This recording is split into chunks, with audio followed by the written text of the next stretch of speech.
तो हेलो नमस्कार दोस्तों, कैसे हैं आप लोग। खेसारी लाल यादव जी का एक बेहतरीन सॉन्ग आने वाला है, जिस सॉन्ग के बारे में मैं बात करने वाला हूं। उससे पहले आपसे रिक्वेस्ट करना चाहता हूं, अगर वीडियो पहली बार देख रहे हैं, चैनल को सब्सक्राइब नहीं किए हैं तो सब्सक्राइब कर लिए, बेल आइकन दबा दीजिएगा, नोटिफिकेशन आपको सबसे पहले मिलता रहेगा खेसारी लाल यादव से जुड़ी खबरों का।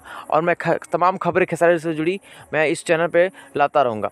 दोस्तों, इस सॉन्ग का नाम है मीठा मीठा बात और इसको रिलीज़ किया जाएगा 27 मार्च यानी कि कल। इसका फुल वीडियो रिलीज़ किया जाएगा सुबह 7:30 बजे आदि शक्ति फिल्म्स यूट्यूब चैनल पर। दोस्तों, मैं बता दूं कि इस सॉन्ग को खेसारी लाल यादव के साथ प्रियंका सिंह जी गाई हुई है, और जो कि कमाल का ये वीडियो सॉन्ग बना हुआ है, एक अलग लेवल का वीडियो सॉन्ग बना हुआ है। दबंग star, trending star Khesari Lal Yadav कमाल का प्रोजेक्ट लाते रहते हैं, कमाल का वीडियो बनाते रहते हैं। उनसे जुड़ी खबरों के लिए आपसे रिक्वेस्ट करना चाहता हूं कि आप मुझे सपोर्ट प्लीज़ कीजिए।